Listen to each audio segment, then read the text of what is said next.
מוחזקים בעזה 40 ילדים וילדות. הם נחטפו ממיטותיהם בפראיות ובברוטליות על ידי מחבלי חמאס.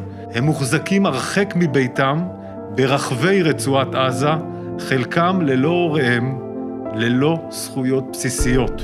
מי שאחראי לפשע הזה זה הנהגת חמאס, ובראשה יחיא סינואר, אחראי בלעדי, שיודע היכן הילדים האלה, והוא הנושא באחריות לכך.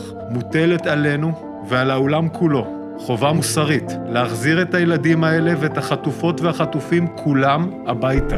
משפחות החטופות והחטופים.